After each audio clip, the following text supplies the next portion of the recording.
अच्छा, ये जो काले और सफ़ेद रंग का चौकोर डिब्बा है, ये हमें हर जगह दिखता है ना? रेस्टोरेंट में, किसी सामान की पैकिंग पर, मतलब हर जगह।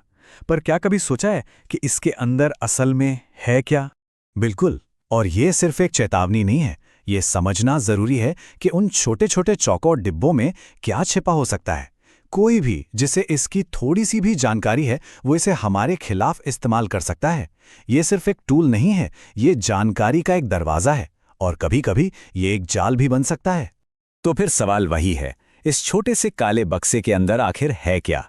चलिए आज इसी को समझने की कोशिश करते हैं। इस तकनीक की हर परत को खोलकर देखते हैं कि आखिर मामला क्या है। तो सबसे पहले ये समझते हैं कि ये काम कैसे करता है, मतलब इसकी बनावट कैसी है। देखिए, ये सिर्फ ऐसे ही काले सफ़ेद डॉट्स का जाल नहीं है।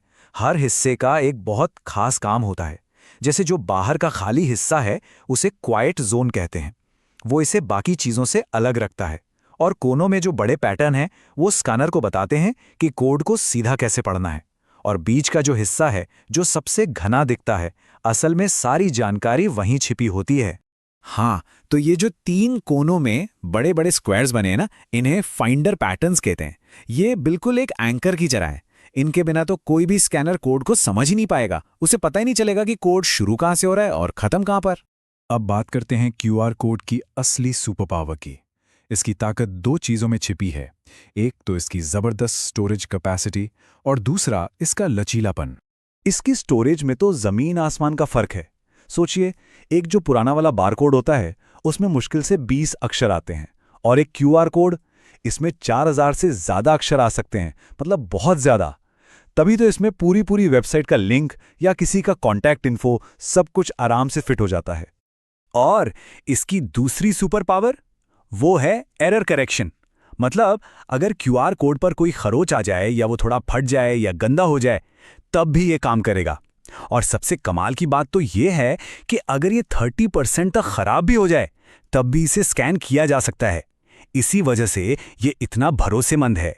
तो सवाल ये है कि ये तकनीक इतनी आम कैसे हो गई? चलिए, इसके सफ़र पर एक छोटी सी नज़र डालते हैं। इसकी कहानी शुरू हुई थी एक फैक्ट्री से। टोयोटा इसे अपनी गाड़ियों के पुर्जे ट्रैक करने के लिए इस्तेमाल करता था, लेकिन जैसे ही स्मार्टफोन आए, सब बदल गया। देखते ही देखते एक दशक के अंदर ही ये फैक्ट्री के एक टूल से निकलकर हमारी जेब तक पहुंच गया, और आज तो दुनिया के हर कोने में इस्तेमाल हो रहा है। ठीक है, तो अब जब हम इसकी बेसिक बातें समझ गए हैं, तो वापस उसी पहली चेतावनी पर आते हैं। देखिए, कोई भी सुविधा अपने साथ एक खतरा भी लेकर आती है। और खतरा खुद कोड में नहीं है। असल खतरा इस बात में है कि इसके अंदर क्या है, वो हमारी आंखों को दिखाई नहीं देता।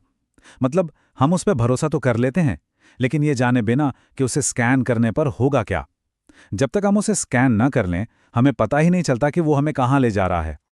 और इसी का फायदा उठाते हैं स्कैमर्स। इसे फिशिंग कहते हैं, यानी क्यूआर कोड से होने वाली फिशिंग। सोचकर देखिए, आप कहीं पार्किंग में पेमेंट करने के लिए क्यूआर कोड स्कैन करते हैं, लेकिन किसी धोखेबाज ने क्या किया, उसने असली कोड के ऊपर अपना नकली कोड वाला एक स्टिकर चिपका दिया। अब जैसे ही स्कैन किया, पैसा पार्किंग कंपनी को जाने के बजाय सीधा उस स्कैमर के खाते में पहुंच गया।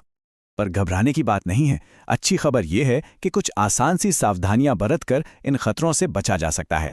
ये तरीके बहुत आसान हैं। सबसे पहले हमेशा चेक करें कि कोड के ऊपर कोई स्टिकर तो नहीं चिपका है।